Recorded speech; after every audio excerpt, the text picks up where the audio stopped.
A ortografia, maneira correta de escrever as palavras, apresenta algumas dificuldades. Uma delas é o respeito à grafia da origem da palavra. O H inicial, por exemplo, embora não represente som algum, persiste, porque em latim ele existia. Também por causa da origem, um mesmo fonema pode ser representado por duas ou mais letras. É o caso do G em tigela e do J em berinjela. Vamos ver mais sobre ortografia na aula da Thaís. Olá, pessoal! Hoje nós vamos continuar falando de ortografia. Vamos comentar aqueles deslizes ortográficos tão frequentes no nosso dia a dia. Olha aí a palavra dia a dia que eu acabei de pronunciar.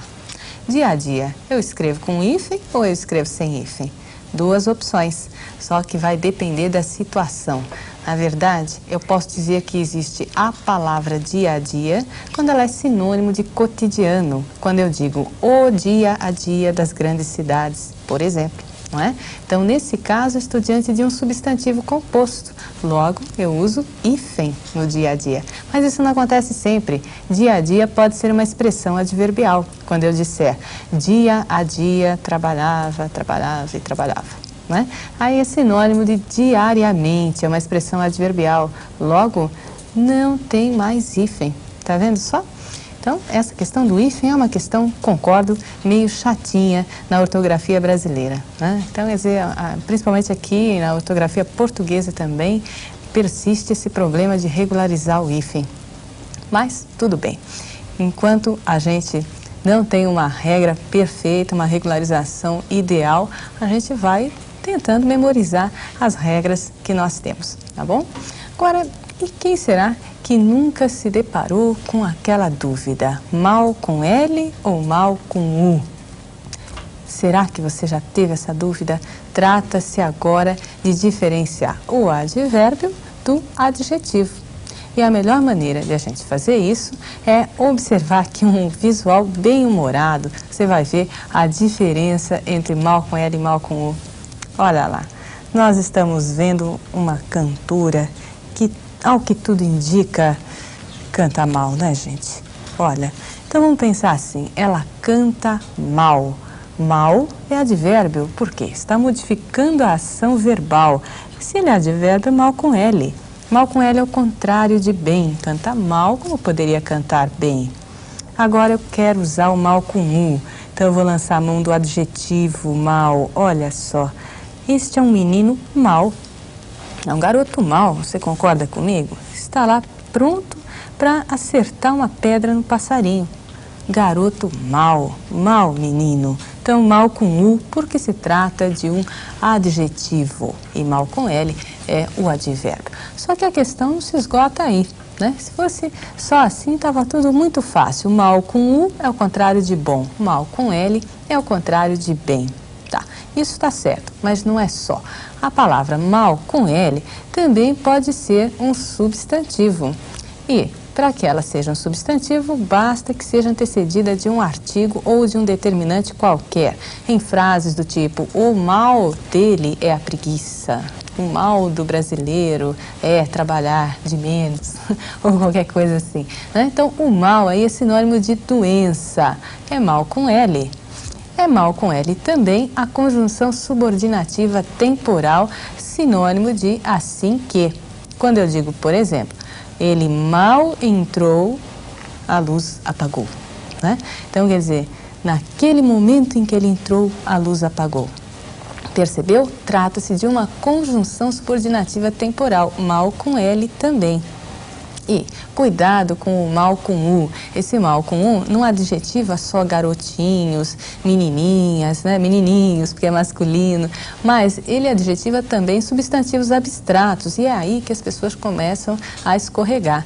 Por exemplo, quando eu digo mau funcionamento da máquina estatal, né?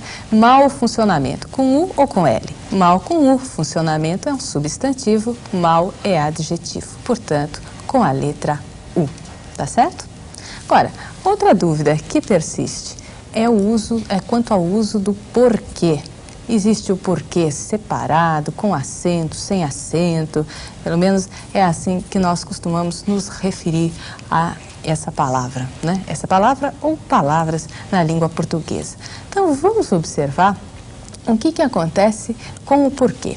Quando você faz uma pergunta, você deve usar o porquê separado. Olha ele lá. Por que você não quer ir ao cinema? Pergunta o rapaz. Então, porquê separado é preposição por acrescida de pronome interrogativo que. Tá? Então, você está vendo lá. Separado para perguntar e para responder. Por que tenho que estudar? Tudo junto, agora é uma palavra só. É uma conjunção, tá? Então, a conjunção coordenativa, explicativa ou subordinativa causal é sempre uma palavra só. É o porquê. Fácil, né? Agora, vamos ver nesse quadrinho aqui ao lado. Ele me chamou. Você sabe por quê? Por quê? Então, olha lá o porquê. Agora, continua separado, continua sendo uma preposição por acrescida do pronome interrogativo. Mas você vê aí um acento gráfico. Por que existe esse acento? Exatamente porque a palavra está próxima de um sinal forte de pontuação. Quais são os sinais fortes de pontuação? Ponto final, ponto de interrogação, ponto de exclamação e reticências. Então, na proximidade da pontuação forte, nos leva a colocar esse acento gráfico. E agora, o último caso. Realmente não sei o porquê de tê-lo chamado. Olha lá, o porquê. Tudo junto, uma palavra só e com acento. Trata-se de um substantivo que é sinônimo de causa ou de motivo. Tá certo? Entendeu? Então, a diferença entre os diversos tipos de porquê. Na verdade, isso é tudo muito fácil, muito simples. Mas a questão não se esgota aí. O que acontece é que, às vezes, nós temos as chamadas interrogações indiretas, né? Ou seja, uma pergunta que está sendo feita de uma maneira oblíqua, quer dizer, sem o ponto de interrogação no final. Nessas interrogações, você vai continuar usando o pronome interrogativo que e, se necessário, a preposição por. Então, visualmente, você tem aquele porquê separado, conforme a gente costuma falar nas aulas. Vamos observar um exemplo disso aqui no nosso vídeo, na nossa tela. Então, nós temos lá, não sei por que você não veio. Olha lá, quando eu digo não sei por que você não veio, eu estou querendo saber por quê. É uma forma indireta de perguntar, mas sem ponto de interrogação. Olha lá, porquê separado. Agora, no final. Você não veio, não sei por quê. Não sei por quê. Olha lá. Mesma coisa. Pronome interrogativo que, preposição por, mas agora tem acento. Por quê? Em função da proximidade daquela pontuação forte. É exatamente por isso. Tá certo? Não é difícil, é? Agora, existe também a possibilidade de aparecer um porquê com o pronome relativo que, preposição por ao lado de pronome relativo. Vamos ver isso aqui na nossa tela novamente. O ideal porque lutamos é a liberdade. E aqui você pode substituir por pelo qual. Quem luta, luta por alguma coisa. No caso em questão, luta por liberdade, tá? Então, olha lá o porquê separado. Quando você substituir por pelo qual, com certeza vai ser separado. E aí não existe a menor possibilidade de acento gráfico. A menor possibilidade, tá bom?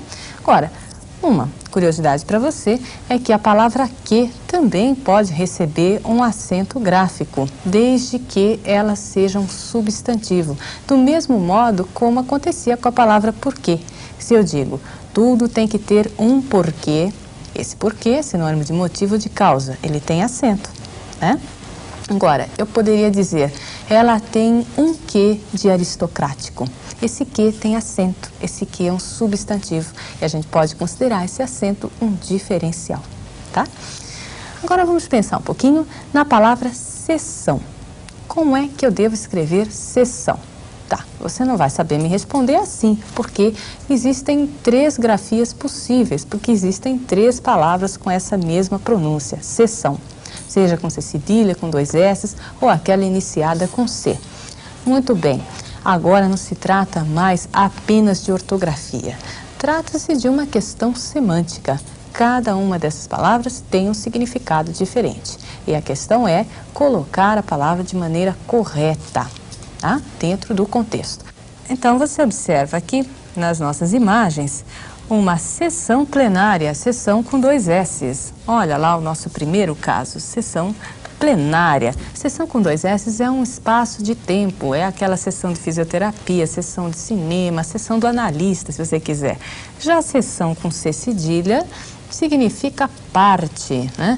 Tanto é que existe o verbo seccionar, com 2 Cs, inclusive, né? Que inclusive é uma grafia optativa, você pode dizer seção ou secção, tanto faz, né? E seccionar significa dividir em partes. Seção com C cedilha é parte. Olha, a seção de esportes no jornal. Pode ser a seção de uma loja, seção de esportes, né? Na loja também, seção de brinquedos, enfim, aquilo que você imaginar. Agora, não existe apenas essa grafia de seção, não existem essas duas apenas, existe mais uma, né, que eu havia sugerido para você, a cessão do ato de ceder, sinônimo de doação, e você escreve com a letra C e com 2 S's, ou seja, a cessão de direitos autorais, por exemplo. A cessão de direitos autorais é muito diferente da cessão de autógrafos, esta escrita com S e 2 S's, tá bom? Entendeu? E agora nós vamos mostrar para você a diferença entre o mas, conjunção, sinônimo de porém, entretanto, contudo, e o mais, que pode ser um pronome indefinido ou um advérbio de intensidade. Nada de fazer confusão. Vamos lá para o nosso exemplo. Ele é inteligente, mas desajeitado. Olha a ideia de oposição, entretanto, porém, sem o i. Agora, mais é o contrário de menos. É um advérbio nesse caso, é o mais inteligente, né? É um advérbio de intensidade, modifica o adjetivo. E no último caso, mais responsabilidade é um sinônimo imperfeito de muita responsabilidade. É o pronome indefinido, modificando o substantivo, certo? Quer dizer, então nada de confundir essas duas coisas. É muito comum a gente ver, né, esse tipo de confusão. Agora, quando eu devo dizer onde ou aonde? Atenção, aonde só quando o verbo da frase permitir. Aonde você vai, mas onde você está, tá bom? Muito fácil, não é? Então nós vamos parando por aqui a nossa aula de ortografia.